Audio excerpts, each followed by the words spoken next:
우리 하나님 아버지를 인해서 감사하고 감사합나이다. 아멘. 주님, 저희들 추운 날씨에도 저희들이 거할 따뜻한 집들을 허락하여 주시고 또 밤에 피곤한 몸을 쉴 수 있도록 저희에게 은혜 주셔서 감사하고 감사합니다. 아멘. 주님, 또 특별히 우리 믿음의 선배 되신 어르신들을 우리가 함께 이렇게 모여서 주님 살아갈 수 있음을 인해서 감사합니다. 아멘. 오늘 아침 또 주께서 우리에게 말씀하실 기별을 저희가 듣기 위해서 모였사오니 아버지 참으로 아브라함의 생애를 통해서 우리가 많은 것을 배우고 있습니다. 사랑하는 주님, 때때로 아브라함이 그렇게 믿음의 조상이었지만 참으로 전능하신 하나님을 이해하지 못하고 인간적인 생각으로 살아갈 때도 있었습니다. 아멘. 주님, 그러나 주님 그가 나중에는 믿음의 조상이 된 것을 저희가 압니다. 아멘. 아버지, 저희도 때때로 참으로 주님을 믿는다고 하지만 주님을 슬프게 한 때가 너무 많이 있사오니 아버지 저희에게 믿음 없음을 용서하시고 더 굳센 믿음을 갖게 하여 주시고 성령께서 역사하여 주셔서 저희 힘으로 할 수 없사오니 아버지 성령께서 저희에게 믿음을 더하여 주시옵소서. 아멘. 주님 오늘 말씀하실 목사님에게 함께 하시고 듣는 저희들에게 함께 하여 주시옵소서. 아멘. 갇혀에 흩어져 있는 가족들에게 함께 하시고 오늘도 다 믿음 안에서 승리하는 삶을 살아갈 수 있도록 도와주시옵소서. 아멘. 모든 말씀 예수님 이름으로 기도드리옵나이다. 아멘. 감사합니다. 네, 감사합니다. 이제 이문정 사모님 오늘 본문에 있는 말씀을 낭독해 주시겠습니다. 마이크를 켜주시기 바랍니다.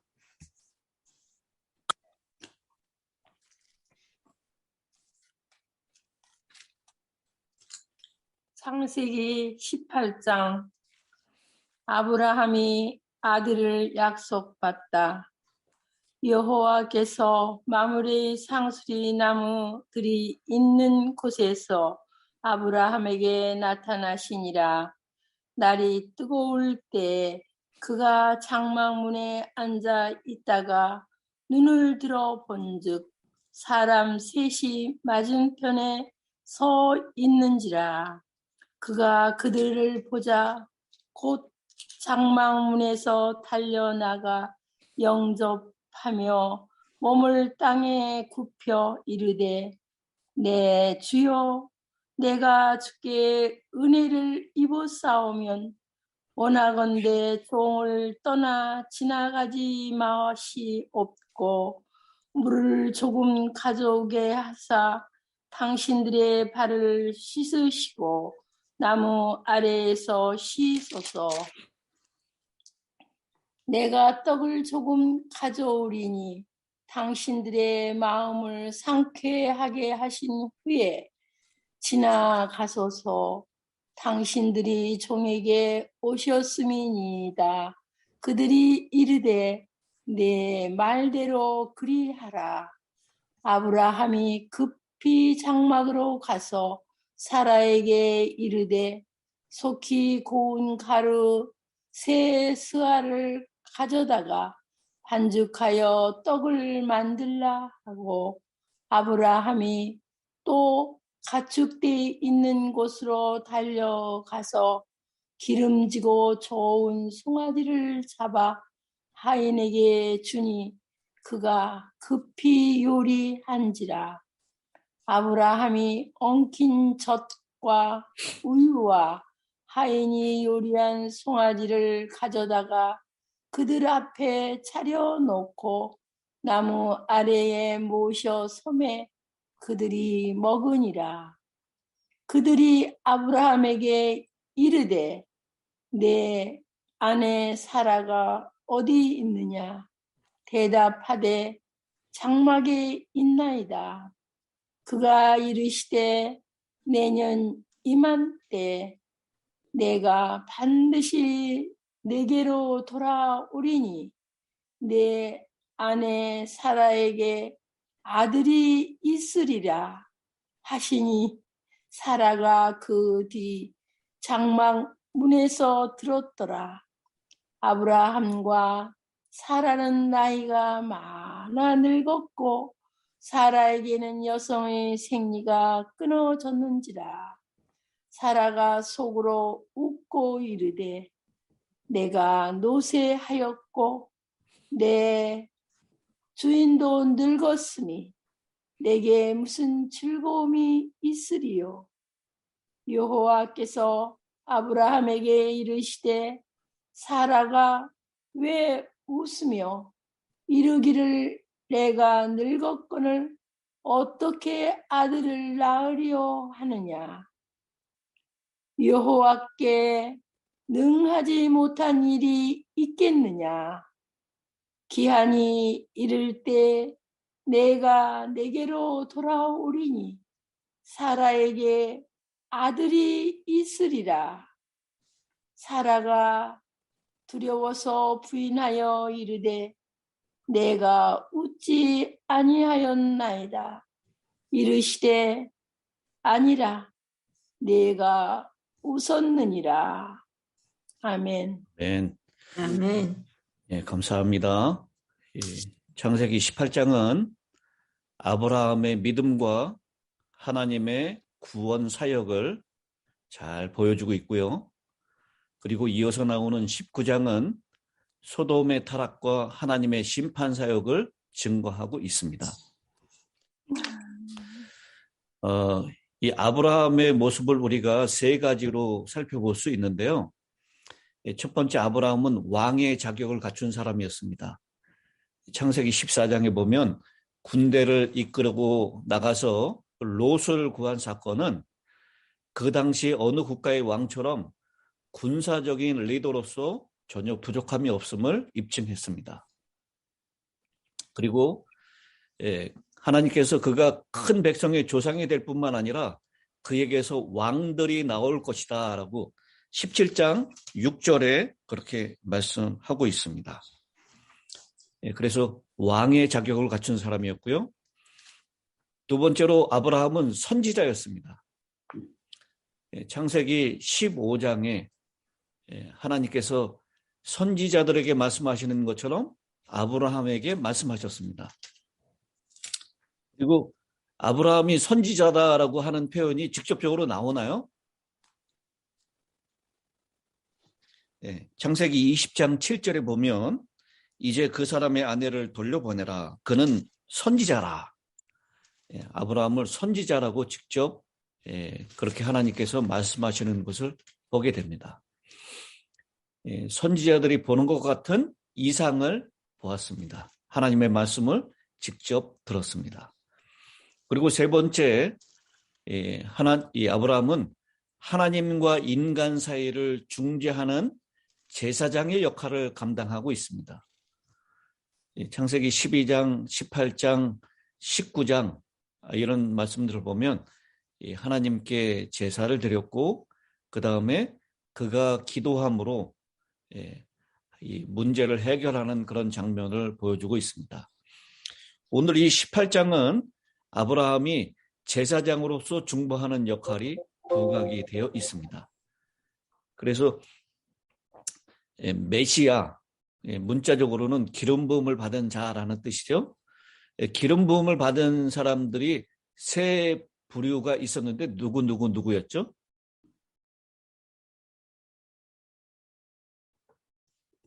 기름 부음을 받은 자 세 부류는 왕, 선지자, 제사장. 근데 아브라함이 이 세 가지의 모습을 잘 그 모습 가운데서 잘 보여주고 있다라는 것입니다. 자, 그러면 오늘 본문에 있는 말씀을 한 절씩 좀 보도록 하겠습니다. 여호와께서 만물의 상수리 나무들이 있는 곳에서 아브라함에게 나타나시니라. 이 상수리 나무, 상수리 숲이라고 표현된 이곳은 하나님을 만나는 장소로 자주 성경에 등장합니다. 기억하시죠? 창세기 12장 6절 가나안 땅에 들어왔을 때 하나님께서 아브라함에게 나타나셨고 아브라함이 최초로 단을 쌓은 곳, 그것은 바로 세겜 땅 모래 상수리 나무였습니다. 모래는 선생이라는 뜻을 가지고 있다고 그랬죠. 상수리 나무가 많이 있는 곳에서 아브라함이 가르침을 받았다라고 하는 그런 의미로 해석한다라고 제가 말씀을 드렸습니다. 그 다음에 두 번째가 아브라함이 롯과 헤어진 다음에 땅과 후손에 대하여 하나님께서 약속을 주셨는데 그 약속을 받고 단을 쌓은 곳이 바로 헤브론에 있는 마므레 상수리 나무 숲풀입니다.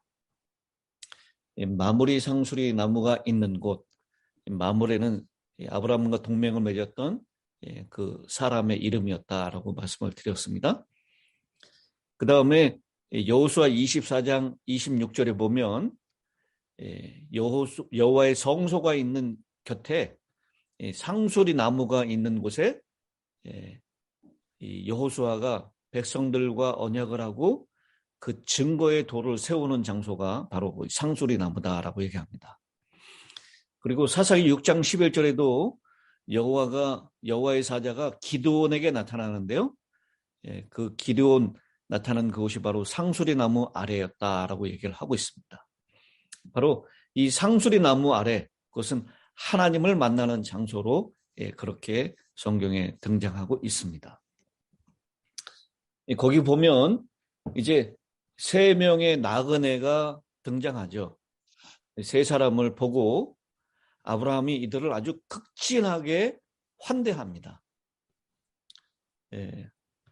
이 아브라함이 극진하게 환대했다라고 하는 것, 여기 표현 가운데 여러 단어들이 등장하는데요. 여러분, 아브라함이 서둘러서 이 나그네들을 대접하는 장면, 그 단어들 한번 좀 살펴보도록 하겠습니다. 2절에는 무슨 단어가 나오죠?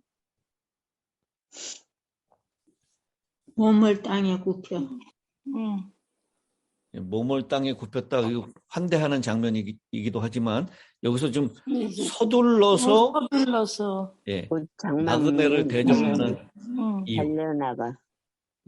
여기 곧이라고 하는 단어. 그리고 달려나가. 여러분 성경에다가 한번 이렇게 밑줄 한번 그어보십시오. 그 다음에 6절에 보면 아브라함이 급히라는 단어. 그 다음에 사라에게 이르되 속히. 7절에 가축되어 있는 곳으로 달려가서라는 단어. 하인에게 주니 그가 급히 요리하였다. 이렇게 여기 곧, 달려나가, 급히, 속히, 달려가서, 급히. 이 나그네를 대접하는 데 있어서 아주 조금이라도 빨리 대접하기 위해서 급히 서두르는 모습을 생생하게 묘사하고 있습니다. 그러면서 그 유명한 구절이죠. 히브리서 13장 2절에 나그네 대접하기를 소홀히 하지 마십시오. 어떤 이들은 나그네를 대접하다가 자기들도 모르는 사이에 천사들을 대접하였습니다. 히브리 13장 2절에 말씀하고 있는데 바로 아브라함을 얘기하는 것이죠.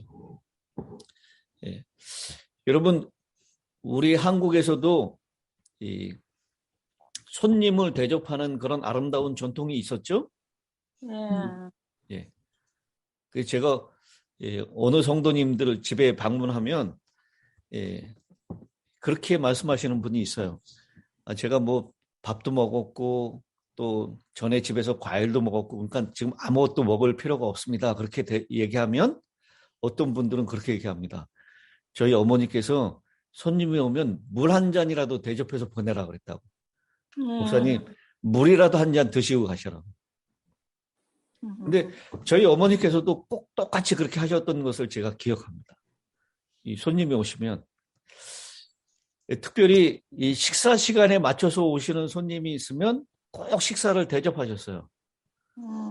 그럼 식사를 대접할 때 이분이 나 밥 먹었다고 그렇게 얘기하면서 식사할 것을 거절해요. 그러면 그러냐고 그렇게 한 번만 권하지 않으시죠? 최소한 몇 번은 권합니까? 예, 최소한 3번은 권하는 것 같아요. 이게 우리 한국 사람들의 미덕이고 중국 사람들도 그런다 그래요. 체면을 중시하는 유교 문화권에 있는 사람들. 그래서 식사하시라고 그러면 거절을 해요. 처음에는. 2번 권하고 3번 권하면 마지못해서 식사를 하는데 틀림없이 제 눈에도 그분은 식사를 하지 않은 분입니다. 얼마나 잘 드시는지 몰라요. 태국 사람들이 식사를 초청하면 남기지 않고 다 먹는 것은 신뢰라 그래요. 음식을 조금 남겨야지만 내가 충분한 양의 음식을 잘 대접했다라는 의미라고 얘기를 합니다. 그래서 태국 사람들이 식사를 대접할 때는 싹싹 긁어서 먹는 것이 예의가 아니다라고 얘기를 하는 것을 어디서 글을 읽었습니다. 이렇게 아브라함이 이 3명의 나그네를 잘 융성하게 대접하고 또 그 나그네가 결국은 누구라고 얘기하죠? 천사. 이 나그네들이 천사였다라는 것 알 수가 있습니다. 부자 선지자 139쪽에 보면 이 사람 셋은 인간의 모습으로 나타난 2 천사와 하나님의 아들이신 여호와이셨다라고 부자 선지자를 하고 있습니다. 그래서 랍비들은 가르칠 때 어떻게 가르쳤냐면요. 아브라함이 이처럼 지나가는 나그네들을 다 잘 대접해서 하나님께 큰 상급을 받았다라고 얘기합니다.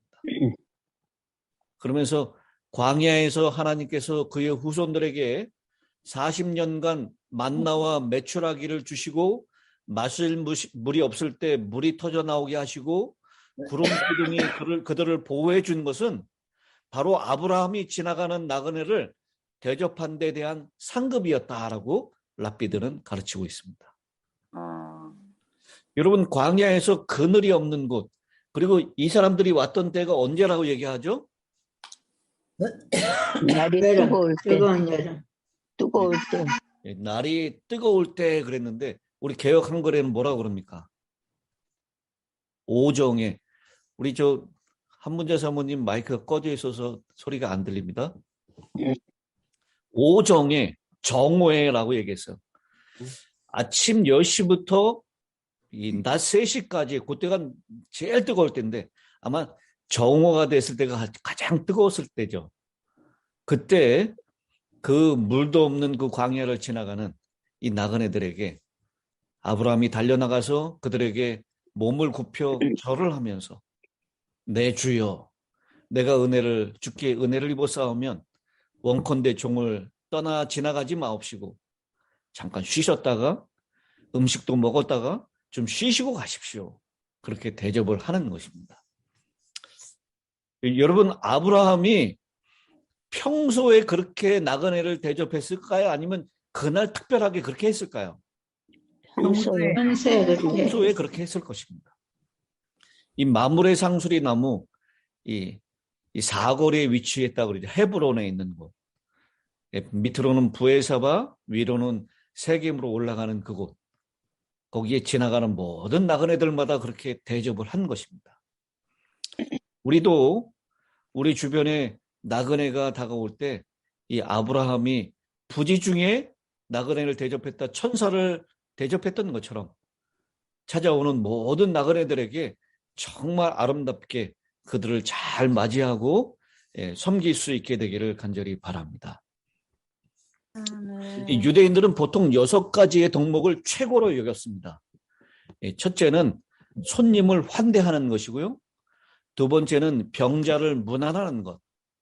세 번째는 하나님께 기도하고 명상하는 것. 네 번째는 율법을 열심히 배우는 것. 다섯 번째는 아이들에게 율법을 가르치는 것. 여섯 번째는 이웃의 좋은 점만을 보는 것. 이것을 유대인들이 보통 최고의 덕목으로 여기는 6가지였습니다. 이렇게 그 6가지 덕목 중에 나그네 손님을 대접하는 것, 환대하는 것, 그것이 포함되어 있습니다. 유대인들의 손님 접대하는 풍습은 매우 특별한 것을 우리가 알 수 있는데요. 여러분 누가복음 11장 1절 8절에 있는 말씀을 보면 밤중에 벗이 찾아옵니다. 손님이 와요.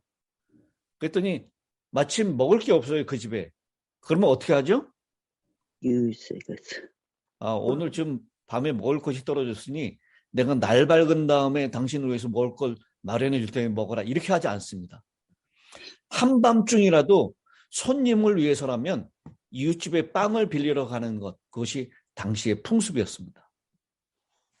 이렇게 손님을 환대하는 것은 시간과 장소를 가리지 않았습니다.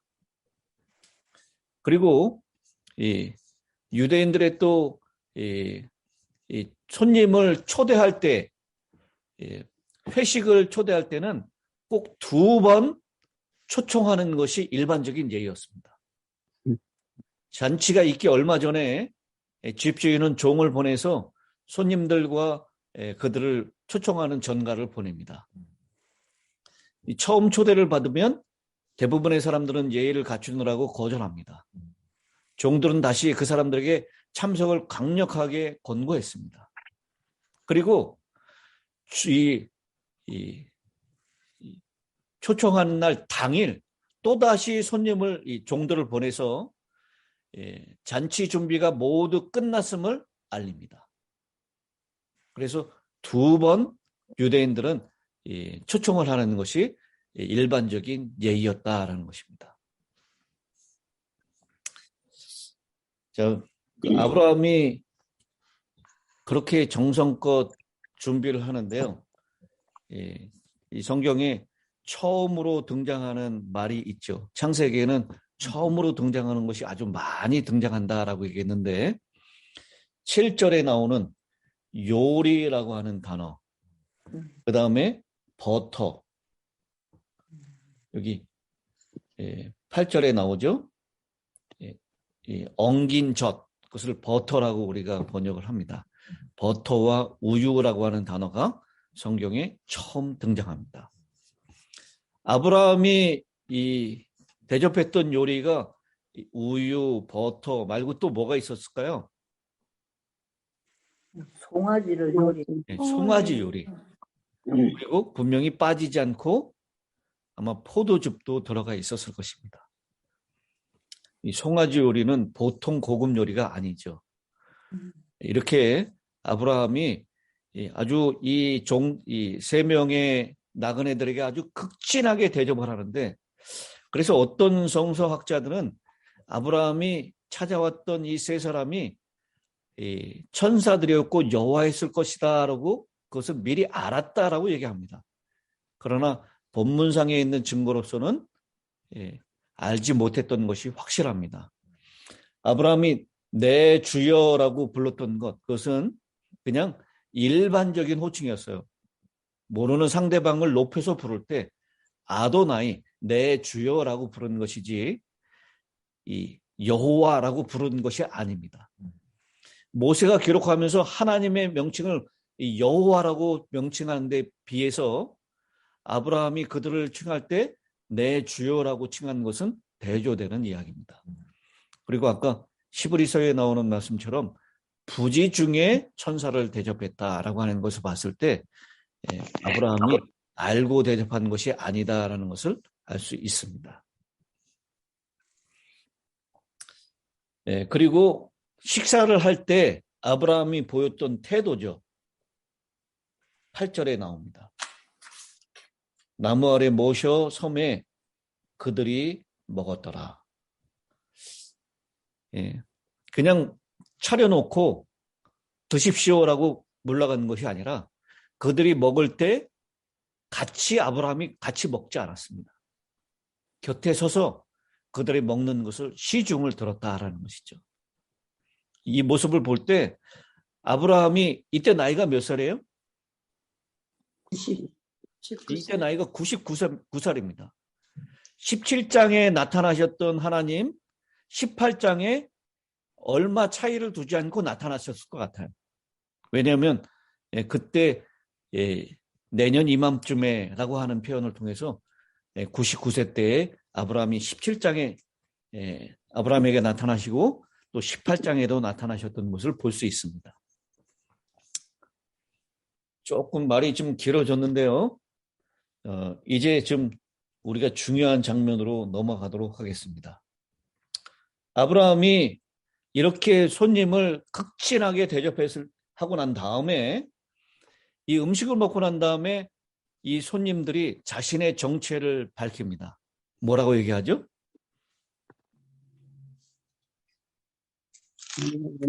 내가 다시 살아가고 있는 이맘때 다시 돌아. 9절에 있는 말씀부터예요. 예. 이 방문자들이 내 안에 평범한 나그네가 살아가고 아니라는 있는 것을 알 수가 있어요.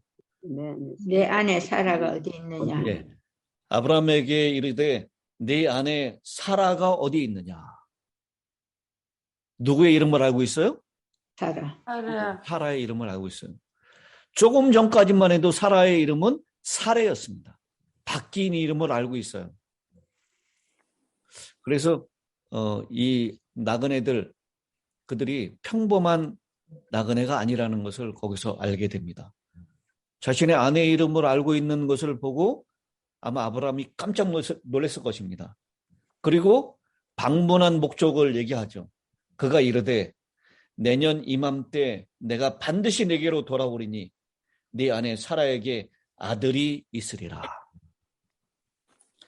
아주 분명하게 확인시켜 주시는 것입니다. 이 18장에 나타난 하나님께서는 아브라함에게 총 몇 번 나타나시냐면 6번째 나타나는 거예요. 6번째 다시 약속하시는 것입니다. 그런데 17장에 약속하셨던 것 그대로 내년 이맘쯤에 사라를 통해서 아들이 있을 것이다 라고 말씀을 합니다. 근데 사라가 그것을 장막 뒤에서 장막문에서 듣습니다. 그리고 사라가 말하기 전에 모세는 11절에 있는 말씀을 추가시켜 놓고 있죠. 아브라함과 사라는 나이가 많아 늙었고 사라에게는 여성의 생리가 끊어졌는지라. 이 모세의 설명입니다. 그리고 12절에 사라가 속으로 웃고 이르되 내가 노쇠하였고 내 주인도 늙었으니 내게 무슨 즐거움이 있으리요. 사라가 겉으로 웃었어요? 속으로 웃었어요? 속으로 웃었습니다. 우리는 겉으로 잘 표현하지 않으면 잘 몰라요, 사람들은. 그러나 하나님은 아십니까?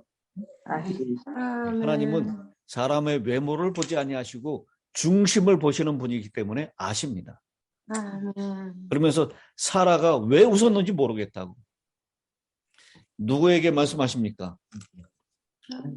아브라함에게. 네, 아브라함에게 말씀하세요. 13절에 여호와께서 아브라함에게 이르시되 사라가 왜 웃으며 이르기를 내가 늙었거늘 어떻게 아들을 낳으리요 하느냐. 여호와께 능하지 못할 일이 있겠느냐. 이 누구에게 말씀하시는 거예요?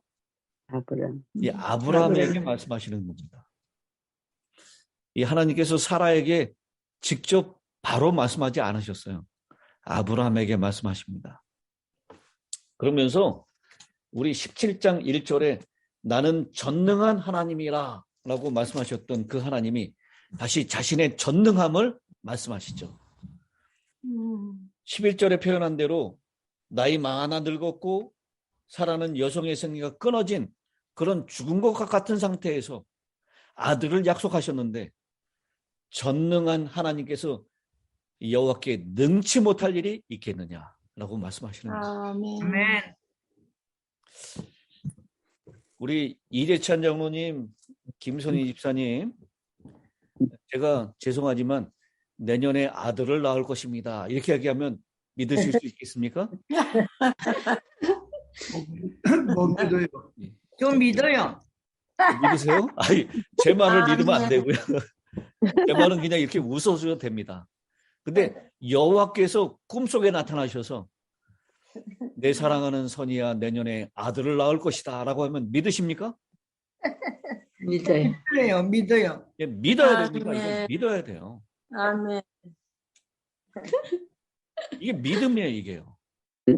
이미 아브라함은 그 믿음이 확실히 있었습니까? 예. 17장에 아브라함이 웃었어요. 근데 하나님께서 약속하셨고 아브라함은 그것을 믿었다라고 얘기해요. 아멘. 로마서 4장에 보면 아브라함이 그것을 믿었다라고 바울은 표현합니다. 근데 지금 누구에게 믿음이 필요한 것입니까? 사라에게 믿음이 필요했어요. 그래서 사라가 그렇게 얘기하죠. 사라가 두려워서 부인하여 이르되 내가 웃지 아니하였나이다. 사라가 나타나서 얘기해요. 나 웃지 않았어요? 사라가 웃지 않았습니까? 진짜? 웃었어요. 사라가 진짜 웃지 않았어요. 왜냐하면 겉으로 보기에는 웃지 않았어요. 속으로 웃었으니까. 그러나 하나님께서 네가 웃었느니라 라고 말씀하십니다. 겉으로는 부인하지 않습니다. 참으로 좋은 그리스도인입니다. 그러나 속으로는 믿지 않습니다. 하나님은 겉을 보시지 않고 중심을 보신다는 것 여러분 꼭 기억하시기 바랍니다. 아멘. 그래서 오늘 이 18장에 있는 장면은 우리에게 마치 그림을 보여주는 것 같지 않습니까? 예. 아주 나른하고 이 뜨거운 바람이 불고 있는 오후, 정오. 아브라함이 일찍 점심 식사를 마쳤는지 모릅니다. 그리고 그늘에 앉아서 쉬고 있고 짐승들도 다 축 늘어져 있고 하인들도 다 편안하게 낮잠을 자고 있었을지 모릅니다. 그런데 저쪽에서 더운 길을 걷고 있는 3명의 샌들을 신은 사람들, 나그네가 등장합니다. 아브라함이 그전까지는 아주 천천히 모든 것이 다 느리게 지나가고 있는데 아브라함이 곧 일어나 달려가서 그들에게 절하고 급히 달려나가서 저들을 맞이하는 준비를 하는 겁니다. 사라에게 떡을 속히 만들려고 하고 달려나가서 이 송아지를 잡고 그리고 하인에게 급히 속히 요리를 하라고 하고. 여러분 이 장면이 얼마나 활기차고 흥겨운 잔치집의 분위기입니까? 하나님을 맞이하는 그곳, 하나님을 만나는 그 장소는 바로 우리 교회가 이런 흥겹고 잔치집 같은 분위기가 돼야 합니다. 모든 나그네들이 환대를 받고 그 대접하는 사람이나 대접을 받는 사람이나 모두가 다 즐거워하는 그런 장소가 돼야 합니다. 우리 오늘 본문을 통하여 우리는 전능하신 하나님을 다시금 깊이 묵상해야 합니다. 우리도 아브라함과 사라처럼 세상의 눈으로 볼 때 불가능한 일이라고 생각하면서 하나님의 능력을 의심하고 있지는 않습니까?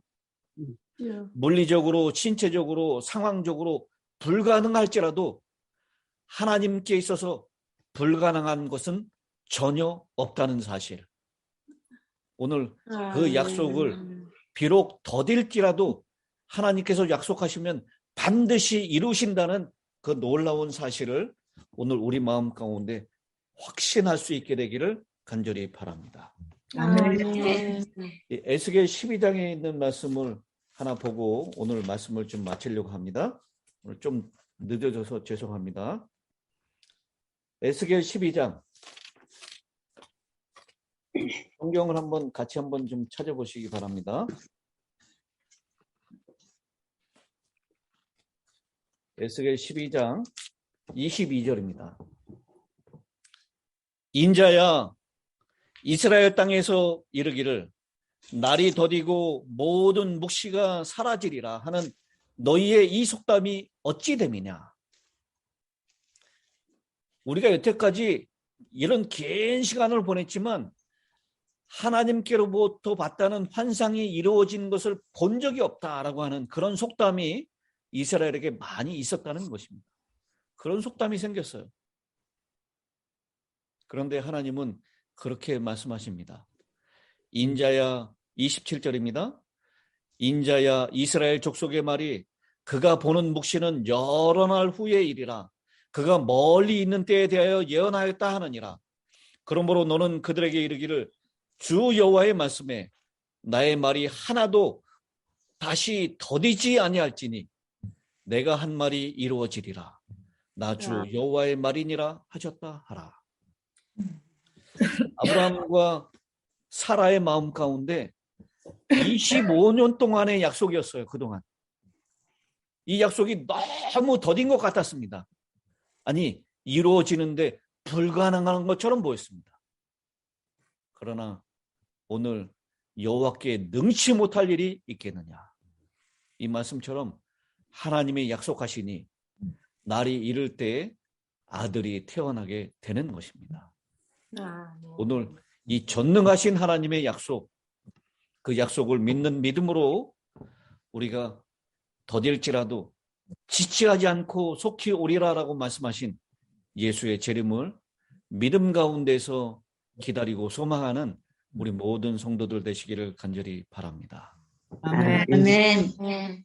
이제 노경원 장로님 마지막 끝기도를 부탁드립니다. 예, 마이크가 꺼져 있습니다. 예, 됐습니다. 하늘에 계시는 우리 아버지 하나님, 오늘도 이 적은 무리지만 저희들을 주님 앞으로 인도하여 주셔서 주님께서 사랑하시는 종을 통하여 주님께서 우리를 향하신 사랑의 소원을 우리의 심령에 새겨주시오니 그 은혜를 참으로 감사하고 감사 올립니다. 우리 아버지 하나님, 오늘 이 아침에 주님께서 우리에게 들려주신 말씀을 따라서 저희도 우리의 조상 아브라함 같이 항상 경건한 믿음으로 마음을 다하여 우리 아버지 하나님을 공경하며 또한 우리의 모든 이웃들을 주님의 마음으로 대접하는 그러한 성도로 살 수 있도록 우리에게 은혜를 베풀어 주셨기를 간절히 간구하옵나이다. 아버지여, 우리가 너무 큰 것만을 바라면서 간구하는 사람으로 살면서 실제 아무 일도 하지 못하는 형편에 있지 아니하는가 하는 것을 저희 자신들이 돌아보게 하여 주시고 참으로 주님 안에서 주님의 뜻대로 주님의 교훈대로 살아갈 수 있는 그러한 덕목들을 생각하며 오늘도 이 세상에서 우리 주님의 사랑을 나타내며 우리의 옆을 스치는 모든 이웃들에 대하여 주님께서 저희들을 동정하시고 사랑하시고 붙들어 끌어안으시는 그러한 심정을 오늘 사랑하는 우리의 모든 성도들 저희들의 심령에 이제부터 영원히 새겨주셔서 저희로 이웃들을 진심으로 사랑하며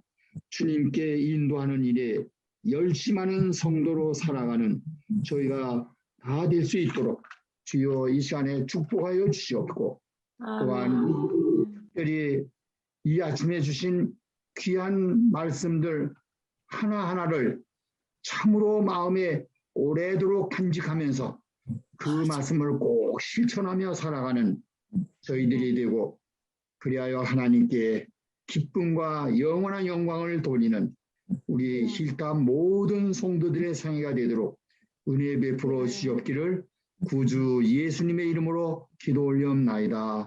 아멘. 감사합니다.